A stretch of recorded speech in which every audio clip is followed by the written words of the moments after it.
Boa noite! Adivinha quem tá falando? Aqui é a Neide, travestida de Tatiana. Vocês estão bem? Estamos começando mais um podcast hoje com uma pessoa muito especial, uma amiga muito querida, a Raquel Vieira, a doutora Raca. Ela é psicóloga e vai se apresentar para a gente. Então, Raquel, muito bem-vinda ao podcast da Neide, essa descoberta maravilhosa. Muito obrigada pelo convite desse podcast histórico. Vamos fazer história na internet. Eu sou a Raquel Vieira, eu sou psicóloga especializada em terapia assistida por psicodélicos. Eu sou uma praticante da consagração da ayahuasca e outras medicinas. E eu vim aqui falar para vocês hoje um pouco sobre a ciência da ayahuasca e algumas curiosidades a respeito das pessoas que seguem esse caminho. Olha que maravilha. Você está pensando que eu dou ponto sem nó, querida? Eu chamo quem entende dos Paranauê aqui. Tá pensando o quê? Olha só, gente. Raquel, a gente brinca, tudo mais. Você sabe que você e todos nós levamos muito a sério, né, os tratamentos com a medicina, os trabalhos em si, as questões que a gente abre durante os trabalhos, as questões internas, né, todo esse trabalho. Eu queria que você explicasse para a gente a bioquímica da ayahuasca. Quais são os componentes, o que acontece, né, dentro da psique humana, por que abre tanta coisa, né? Então, devagarzinho, né, vamos começar do começo, então. Conta pra gente qual é a bioquímica da ayahuasca. Bom, é uma coisa muito interessante, né? Porque a gente fala que é uma tecnologia e é um grande mistério como se descobriu essa tecnologia, né? É uma coisa assim que é milenar na Amazônia brasileira e da América do Sul e é uma combinação de duas plantas que o Dr. Draulio Araújo, que lidera as pesquisas com a DMT lá na Federal do Rio Grande do Norte, ele fez uma estimativa, assim, um cálculo da cabeça de físico dele que eu acho bem interessante, que a probabilidade de aleatoriamente ter se descoberto a combinação dessas duas plantas para esse efeito é 10 mil vezes mais difícil do que ganhar na Mega Sena. Ô, gente, você escolhe na lotérica amanhã e pega 6 números. Tem que jogar. Tem que jogar, milagre. Exato. E assim, é uma tecnologia porque a molécula que é ativa na ayahuasca, ela só funciona ingerida se tiver um processo que inibe um processo enzimático no estômago, que ele só é conseguido através da armalina que existe no cipó. Então, você tem essa substância que causa essa experiência subjetiva da ayahuasca, que é a dimetiltriptamina, na folha, na chapinha. E se você ingerir essa substância, né, deixar ela cair no seu sistema digestivo, ela é destruída por um processo enzimático chamado monoamina oxidase. A monoamina oxidase é um processo digestivo para vários tipos de moléculas dessa mesma categoria, que são as aminas. Então, assim como a DMT é uma amina, existem outras aminas, como a tiramina, a serotonina, a dopamina, que são destruídas nesse processo digestivo naturalmente para que a gente possa, né, processar isso de uma maneira mais eficiente. Então, como que os nossos povos originários descobriram? É um grande mistério. Somente combinando com esse cipó é possível você ingerir e ter a jornada. Esse cipó ele tem um inibidor da monoamina oxidase, ou IMAL, que quando ele é ingerido junto com a DMT, ele vai parar esse processo digestivo no seu estômago, e aí isso vai permitir que essa substância seja absorvida, jogada para a corrente sanguínea e lançada no cérebro. No cérebro, a DMT ela é recebida por receptores de serotonina. São esses os receptores que recebem ela. E o que eu acho engraçado, que é uma curiosidade, é que o formatinho da molécula da dimetiltriptamina é quase idêntico ao formatinho da serotonina, só tem uma perninha a mais. É verdade. Então, é como se a DMT ela fosse perfeita para o nosso organismo. Ela é o psicodélico mais bem acomodado pelo nosso organismo naturalmente. Falando em psicodélicos, vamos abrir só uma aspas aí antes de você continuar essa explicação. Qual a diferença entre alucinógeno e enteógeno? Porque alguns pesquisadores falam que a medicina é um alucinógeno e outros que é um enteógeno. O povo da floresta defende o enteógeno, né? Então, eu queria que você explicasse essas duas diferenças, também para desmistificar um pouco o uso da medicina como cura, né? Como uma curandeira. A medicina ela é uma curandeira. E para que não seja associado, por exemplo, a outros tipos de alucinógeno que são proibidos, né, pela lei. Então, você consegue desmistificar isso um pouco para a gente? É uma questão de nomenclatura, isso é um debate sem fim, né?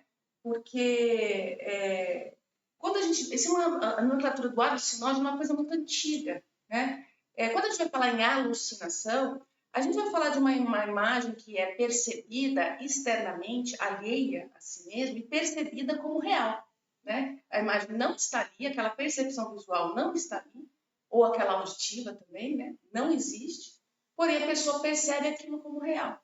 A gente não pode chamar o efeito de qualquer psicodélico, seja sendo legal ou não, de alucinógeno, porque não é uma alucinação que você está tendo. Quando você tem a percepção, né, daquela visão, né, aquela distorção ou aquela visão, isso é uma coisa que você tem consciência de que é uma produção da jornada que você está tendo. Dificilmente você vai ver um dragão durante a sua jornada e você vai falar, nossa, tem um dragão aqui de verdade. Você sabe que ele faz parte dessa jornada e é uma visão e não uma alucinação. Então, esse termo para psicodélico, ele já caiu por terra faz tempo, né? O alucinógeno. E o psicodélico? O psicodélico é uma classe de substâncias que se associam a receptores de serotonina 5-HTP1 e 5-HTP2. Gente do céu, sabe todas as bioquímicas do negócio. Tintim por tintim. E aí, assim, a ayahuasca, a DMT, né? Ela vai entrar nessa categoria de psicodélicos por causa dessa associação a esses receptores. A ayahuasca é uma via de entrega da DMT, entendeu?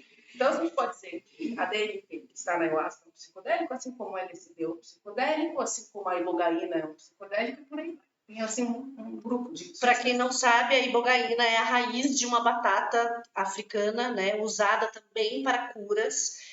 Usado ainda mais para tratamentos com pessoas que têm dependência química, né? Então, a ibogaína é muito poderosa em tratamento de pessoas com dependência química. Principalmente opioides, viu? É mesmo? Porque ela age nos receptores opioides do cérebro, ela hipersensibiliza. Olha, que legal. É super, super eficiente. Super curativa. E é uma medicina que é consagrada dentro de um contexto ritual religioso no Gabão.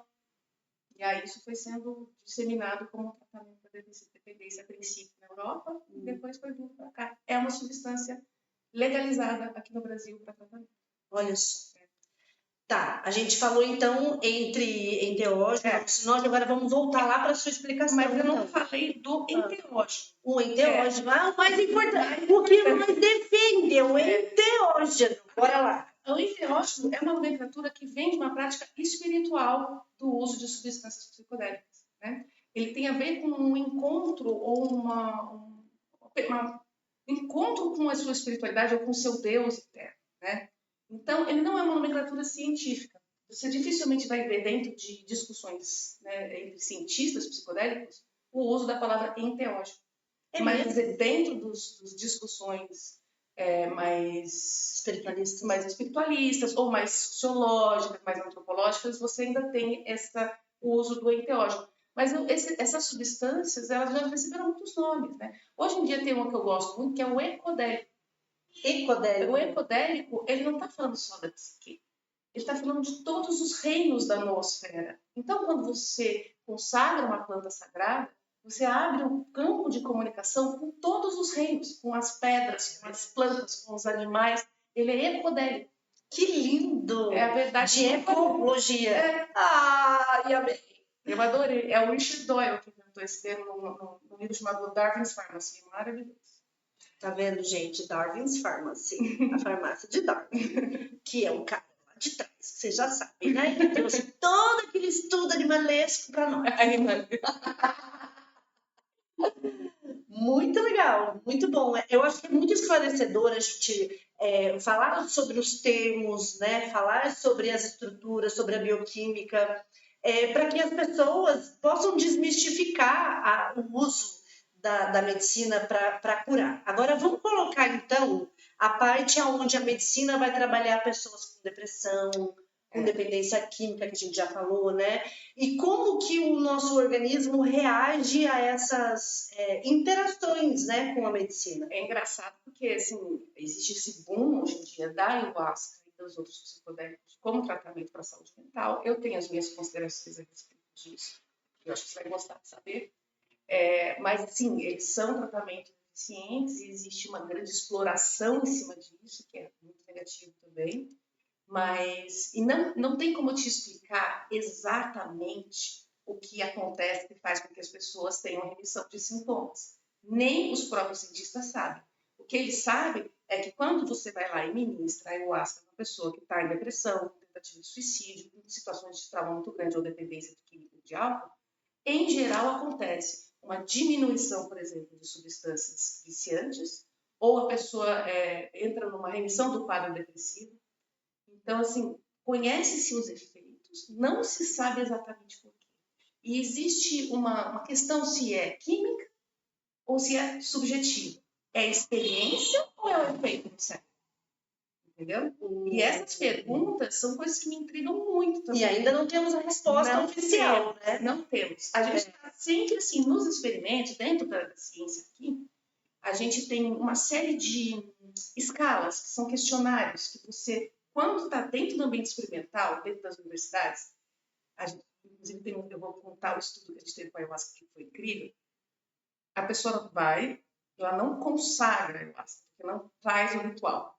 Ela só toma a ayahuasca dentro do hospital, e aí eles aplicam vários questionários, eles passam a pessoa nos aparelhos de ressonância magnética, coisa assim, loucura. E aí, através desses questionários, você vai entendendo efeitos durante e efeitos pós, porque eles fazem acompanhamento de 6 meses, 1 ano das pessoas. Mas tem outros estudos que eles também pegam pessoas que já consagram com regularidade ou que buscaram isso como tratamento, e aí eles fazem testagens, eles fazem questionários, eles fazem coisas e levantam dados.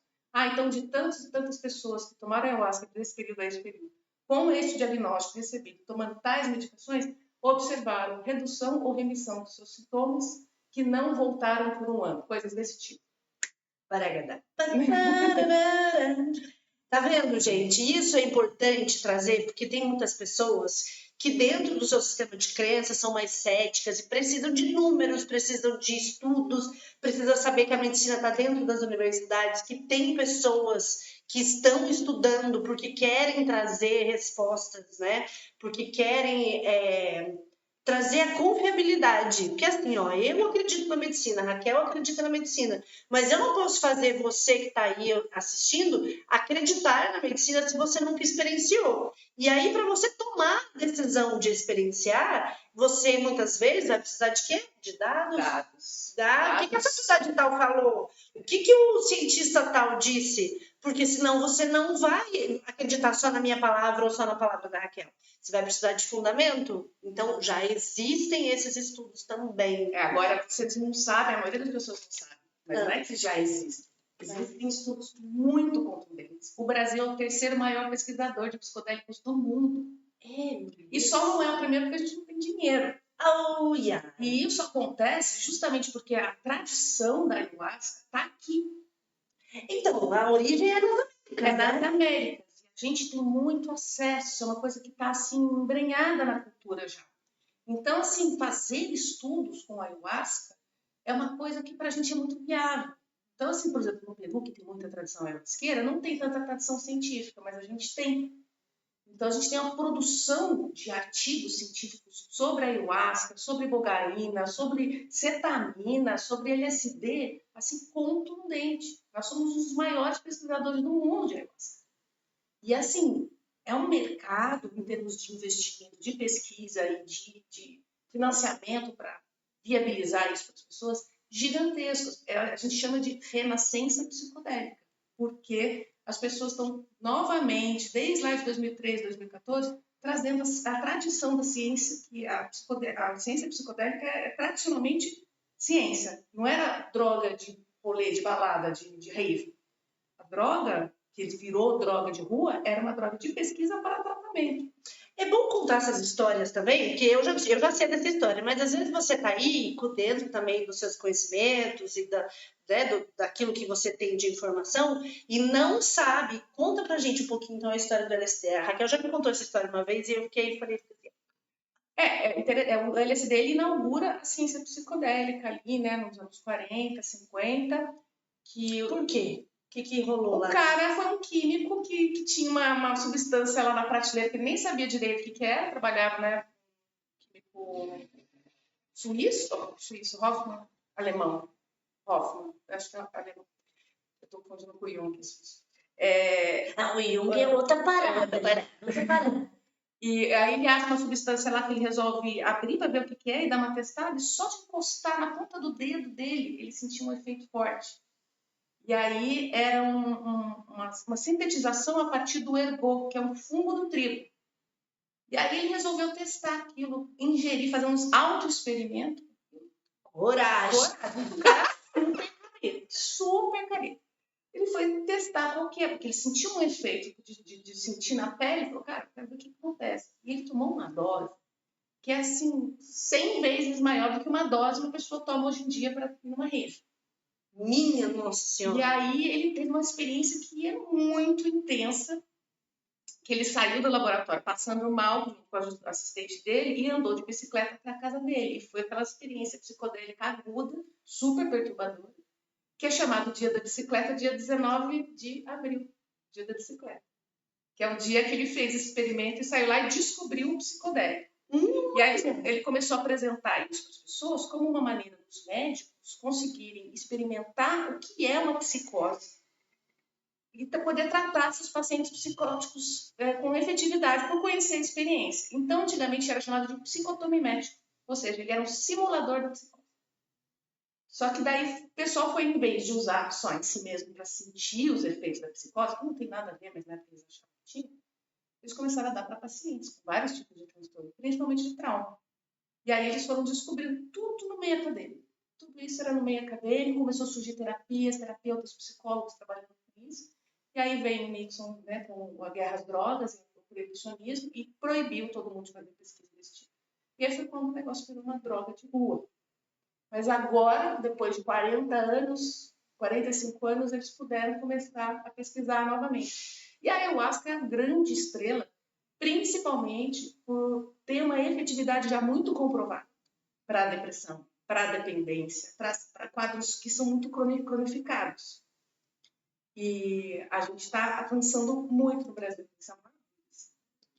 Tá vendo, gente? Olha, eu posso falar que aqui no Instituto a gente atende muitas mulheres, né? A maioria é mulheres, mas a gente também atende os homens. E o que eu vejo é que muitas pessoas que chegam aqui, elas estão extremamente estressadas, mas assim, no nível de estresse tão grande, com muita dor de cabeça, com dores do corpo, dores musculares, né? Tipo, paciente que tá com migraine, dor de cabeça, enxaqueca, enfim, que já estão assim em processos muito avançados de tensão muscular e também de depressão e também de ansiedades, enfim, esses picos todos que a gente conhece.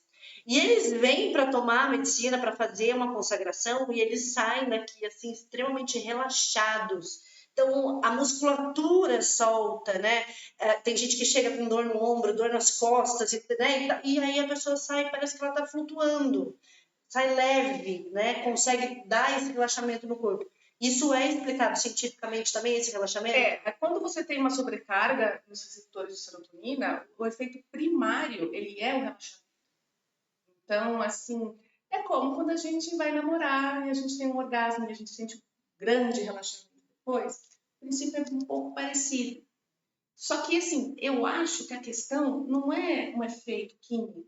Eu não acho que a medicina da ayahuasca ela é um tratamento do problema de saúde mental, de estresse da sua vida. ela é uma mudança de sentido radical. Então, o bem-estar que você sente não é porque você toma um negócio que vai ativar todo o seu sistema serotoninérgico. Ele é muito mais sobre um encontro com a espiritualidade subjetiva sua, que isso transforma, isso relaxa, isso vai melhorar sua depressão, isso vai melhorar seus relacionamentos, isso vai melhorar sua prosperidade, isso melhora as coisas à sua volta.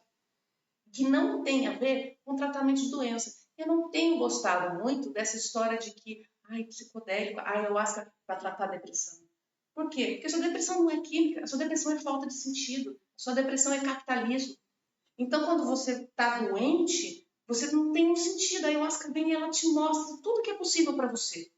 Olha aqui, ó, tudo isso é para você, tudo é possível. Eu estou aqui dando para você porque você tem. E aí você só reencontra. E isso cura.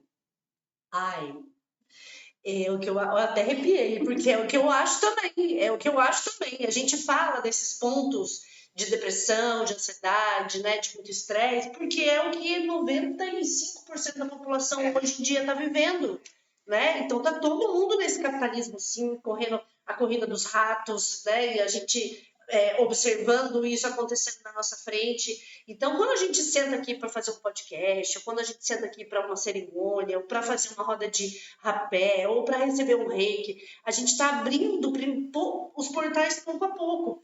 Porque, Raquel, a gente também não pode deixar de dizer que muitas vezes um trabalho com a primeira experiência de uma pessoa com medicina, ela é muito intensa, né? Então, às vezes, a pessoa está na corrida do rato ali e quando ela vem para fazer uma experiência com a medicina, ela pode tomar um baque muito grande, né? Ter uma experiência muito forte. E eu estou falando isso em primeira pessoa porque foi o que aconteceu comigo. Eu saí direto da corrida dos ratos para uma cerimônia de ayahuasca que mudou a minha vida, assim, completamente para o positivo. Realmente, a medicina me mostrou tudo que eu podia, todas as minhas potencialidades, tudo que eu não estava vendo, né? Tudo que eu estava ali intoxicada de mim mesma. Então, ela me mostrou e eu sou muito grata. E a minha maneira de retribuir é falando dela, né, amorosamente, até o último dia da minha vida, com certeza, sem dúvida nenhuma. Eu também. Né? Porque é só quem passou pela experiência, né, e abriu realmente o coração, e abriu a vida, e abriu tudo, né, Raquel? Para que você pudesse sentir isso pela primeira vez e mudar a própria vida. Então, mas até isso pode ser muito desafiador, né? É demais. E assim, é uma pergunta, né? A ayahuasca é para todo mundo? Não. Por vários motivos. O primeiro é uma questão de segurança. Existem certas limitações que se você corresponde a esses critérios, você não pode utilizar, não pode consagrar nenhum tipo de psicodélico. Conta pra nós. Seja nem cogumelo, nem LSD, nem ayahuasca, nada.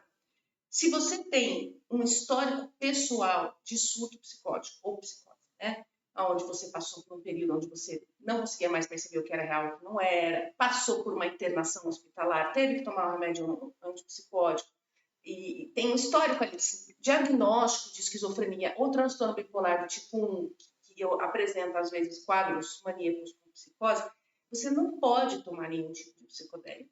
Nenhum. Quer dizer que o maníaco do parque não pode tomar psicodélico.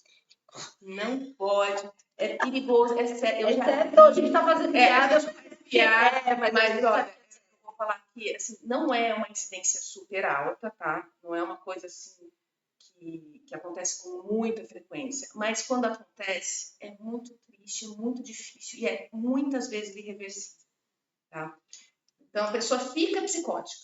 E aí ela tem esse período durante o efeito, onde ela atinge um lugar de rompimento totalmente da realidade, um ego completamente cindido, partido, e aí é o tal do não voltar mais. Esse não voltar mais, ele ocorre quando você tem um histórico pessoal de psicose ou de psicose em familiar de primeiro grau. Pai, mãe, irmãos que têm histórico de psicose oferecem um risco genético maior de você desenvolver, mesmo que tardiamente. Porque geralmente uma pessoa que tem esquizofrenia, ela é uma doença jovem, ela vai desenvolver ali entre os seus 17 e os seus 25 anos.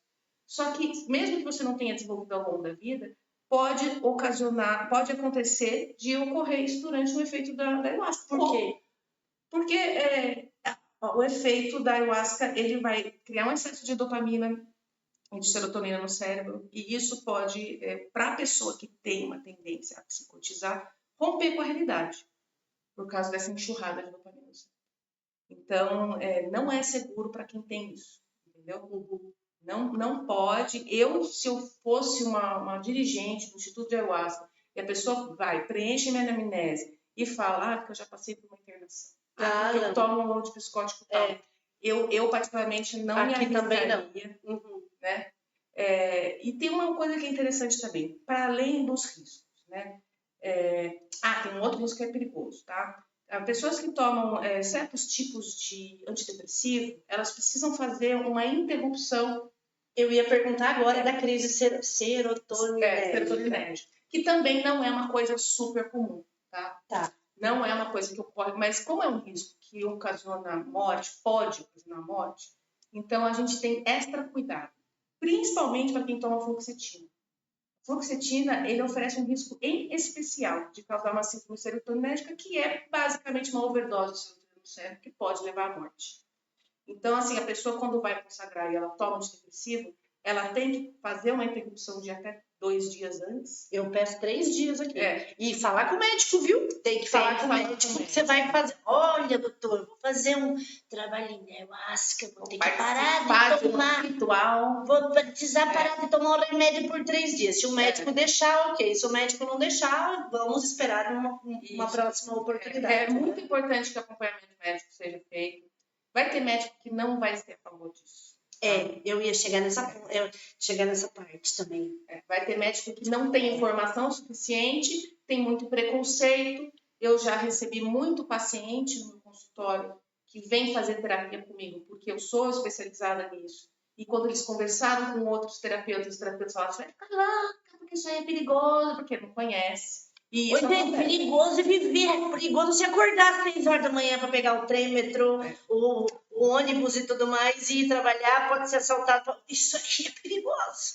Né? Então, assim, a gente brinca, mas todos nós aqui temos uma responsabilidade muito grande em relação à medicação que está sendo tomada, que é muito importante você comunicar o instituto onde você está indo, aos dirigentes, falar assim, olha, estou tomando tal medicação, né? Porque realmente a medicina cura, mas a medicina também pode matar, né? É uma coisa que tem certos riscos. Mas olha, a questão da psicose, por exemplo. Às vezes a pessoa pode psicotizar de uma maneira permanente, até mesmo com maconha. Então, existe assim, um risco para quem tem tendência para qualquer substância. A pessoa, se tomar um êxtase, ela pode psicotizar, se tomar uma maconha, ela pode psicotizar. E tem alguns remédios também de tarja preta, né, de uso psiquiátrico, que a pessoa também pode entrar num surto psicótico. Ela pode. Então, gente, farmacologia, qualquer farmacologia, se a pessoa tem uma tendência, pode levar ela a um estado alterado aí de consciência. Quantas vezes vocês já não escutaram uma pessoa que tomou um remédio, um psicotrópico e não conseguiu dirigir, não conseguiu dormir direito? Fez umas coisas estranhas. Comprou na Shopee, desculpa no cartão. Tudo isso pode acontecer, não é? E tá medicada, né? É o médico que mandou. Então, gente, também a gente entender aquilo que vai ser bom para você, como que tá seu estado mental, como que é a sua espiritualidade, o que você tá buscando, né? Que força é essa? Porque quando a gente fala da força, né? Tá fazendo a cerimônia com a ayahuasca e entra na força. O que é isso? Cara, é o maior encontro que você pode ter com você mesmo. Você fica tão dentro do seu ser, né? Você fica tão conectada no seu ser. E com o universo. E com o universo, e com o ecodélico. Que você não quer, nossa, que bênção, que se parece que você não quer voltar nunca mais, que aquilo dali é o seu todo, né? Então, essa é a cura que a medicina traz, né? Então, é claro que informação é maravilhoso, que a gente sim precisa ter profissionais, né, que vão identificar, vão saber, olha, quantas vezes a gente já conversou, né, Raquel falou assim, olha, eu acho que essa pessoa podia esperar mais, ela tá tomando tal remédio, ou então eu falo assim, Raquel, a pessoa tá tomando tal remédio, ela fala, melhor não, pede para falar com o médico primeiro e vem numa próxima, né, então, porque é preciso a gente ter essa consciência para que não haja uma disseminação errada da medicina. Que já existe. Que já existe, e a medicina é muito sagrada, ela é muito sagrada, nossa, a medicina é muito sagrada. E a gente não pode ter irresponsabilidades em relação a isso, porque ela é ancestral, ela vem dos povos originários daqui das nossas Américas, merece toda a honra e todo o respeito. Não é algo a ser jogado assim de qualquer maneira, né? E então ter esse respeito muito grande e saber, primeiro de tudo, aonde você quer ir. Aonde que você quer ir? O que você está buscando? Qual que é a sua busca pessoal? Intenção. Intenção. É interessante que o dirigente do lugar que eu fui aqui em São Paulo, que é o Renato Sarreto, lá no Instituto Cruzeiro, é bem antigo. Pode fazer propaganda dele, vai, porque ela vem aqui também. Eu faço bastante, inclusive. Ele tem um hinário dele lá, que vem do Daime, né? E aí ele tem um hinário dele lá, que tem um hino que é de 3 chances. Então, quando você vai consagrar a ayahuasca, conhecer o mundo da ayahuasca, não adianta vir uma vez e falar, não é para mim porque eu não entrei na força, ou não é para mim porque eu tive uma peia, né? Ele fala, tem 3 chances, porque aí você vai ter noção se a ayahuasca é para você ou não.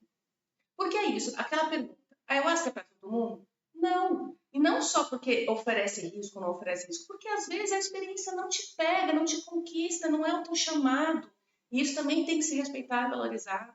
Né? Eu acho que muita gente que vai, que foi e que não vai mais, e fala, não é para mim. Que bom que você entendeu, você tentou, você experimentou 1, 2, 3, 5 e viu que não é? Ótimo. Acho isso excelente. Na primeira ela já me pescou, nunca mais eu larguei, amo. E eu não fui de primeira. Eu acho que meus primeiros 6 anos de ayahuasca, porque eu ia no Daime. E eu era muito jovem, eu era muito rebelde. E o Daime é muito cheio de rigoroso, né? Muito rigoroso. Então, foi um momento de 6 anos de aprendizado de mim comigo mesma, para eu entender que eu era muito turrona e não servia para ficar cumprindo regra dos outros enquanto expandida a consciência. E quando eu parei com a ayahuasca por muitos anos e retornei, uns 2, 3 anos atrás, com a Tati. 3 anos. 3 anos? 3 anos. A ayahuasca, ela fez assim, ela falou, lembra? Você lembra que você gostava disso? Você lembra quanto isso fez bem para você? E aí foi como se eu nunca tivesse tomado ayahuasca na minha vida.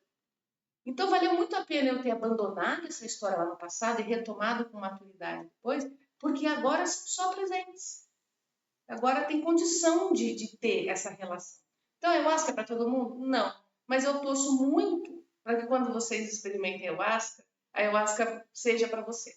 Porque é um presente mesmo. Ai, menina, tá muito apaixonada pela ayahuasca também, gente. Mas quanta coisa linda. Gente, então, você quer deixar algum recado? Explicar mais alguma coisa que você crê que seja importante? Eu acho que tem uma coisa que eu acho importante, que é uma coisa que eu vejo que você também tem feito, que eu acho legal, é que é integração de experiência. É muito ruim quando você vem e faz esses trabalhos onde você descobre coisas maravilhosas sobre você, sobre Deus, sobre o universo, às vezes muito além das palavras, e você não coloca isso em algum lugar na sua vida. Então fica uma coisa muito solta. Então, esses momentos de conversa pós, eles são o que a gente chama de integração dentro da minha prática, eles são absolutamente essenciais e vão fazer com que a sua experiência do momento reverbere na sua vida ao longo do tempo. Eu estou integrando experiências da ayahuasca que eu tive há 15 anos atrás ainda. Sim, de vez em quando me dá um site também, é meu segundo trabalho, meu terceiro, porque apesar de que cada trabalho é único, eles são inesquecíveis, né? Os trabalhos nunca se repetem, a magia nunca é igual, sempre acontece alguma coisa, né? E realmente tem vezes que me dá uns insights, eu falo, gente, estava no meu trabalho. Só entender a função daquilo. 2, 3 anos depois. E aí, você está num processo com alguém que faça integração com você, seja com um amigo, seja com sua facilitadora ou facilitador, seja com seu psicólogo ou sua psicóloga, que tenha condição de receber isso, porque tem psicólogos que rejeitam isso muito, entendeu? Isso vai ser essencial para que a ayahuasca não seja só uma experiência do momento, mas uma experiência para a eternidade. Porque isso tem que ter um lugar. Não é só assim, nossa, fui lá, mirei, vi, força, tal, não sei o quê. Mas onde que está isso? O que isso significa para mim? Onde é que eu vou usar isso na prática? Como é que eu vou fazer com isso amanhã? Para que eu posso contar isso? Como que funciona? Nossa, eu vi uma coisa que eu posso fazer no meu trabalho, mas como que eu vou colocar isso na prática? Então, quando a gente abre a roda, né, no final do trabalho, e aí eu sempre deixo uma mensagem, depois peço para cada um falar um pouquinho. E as pessoas trazem coisas incríveis, né? Esse momento incrível. é lindo. E assim, esses grupos que se formam nas consagrações, principalmente no Instituto que tem esse amor que nem tem aqui, as pessoas elas se vinculam para sempre. Para sempre. E eu falo assim, olha, vai mesmo, vai em outros lugares, tem outras experiências, vai visitar a aldeia, vai, só vai. E eles vão, e eles sempre voltam, né? E porque é um vínculo, a gente faz esse vínculo. É um vínculo sagrado. Porque vocês dividiram em grupo uma experiência sagrada. É diferente de você ir no barzinho, numa balada, jogar um carteado. Vocês estão comungando com Deus. Encarteado. A Neide gosta. Adoro carteado. Você joga o que? É branca? É branca, cacheta, buraco. Cacheta, buraco, tranca. Como que é o nome daquele de Ais? Buraco. É buraco. Eu também esqueceu do buraco. Eu tenho um problema de memória, sabe? De vez em quando eu esqueço das coisas. Mas e essa leveza, né? Essa leveza de entender os perrengues da vida. Então, na vida, né? No dia a dia, todo mundo passa pelos seus perrengues, seja em qual área for. A medicina vem e te mostra e fala assim, olha, sabe o perrengue tal? Talvez, se você fizesse assim, né? E aí ela dá um soprinho. E aí, quando você volta, você fala assim, nossa, mas não tinha pensado nisso, olha, é tão óbvio. E sabe o que eu acho legal? Aquela coisa assim, você acha que você está com aquela intenção de resolver esse problema aqui. Aí a medicina vem, a força vem e ela te mostra, olha esse universo, olha aqui, ó, o seu destino na vida, o seu lugar nessa realidade. Aí aquele probleminha que você achou que você ia resolver, esquece. É muito legal. Não, a gente fala assim, olha, venha para a cerimônia com uma intenção.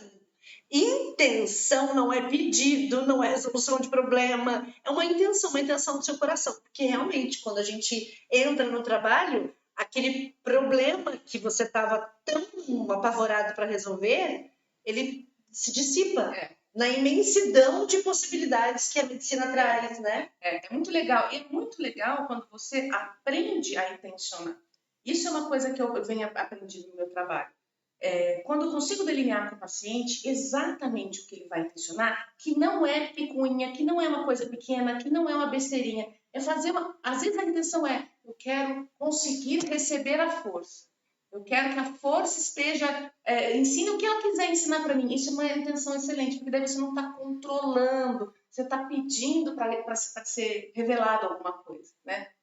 A gente vai encerrar, mas então o papo tá ótimo, tá maravilhoso, mas a gente vai ter que encerrar. E eu vou convidar a Raquel para voltar, para a gente continuar essa conversa.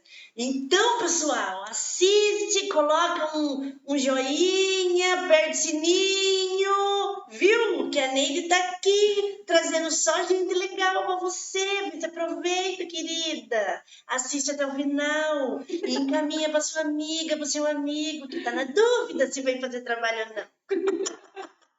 Raquel, muito obrigada. Foi uma honra estar aqui com você. Você vai voltar. Vai voltar e vai contar mais pra gente já já. E até mais. Muito obrigada. Um beijo.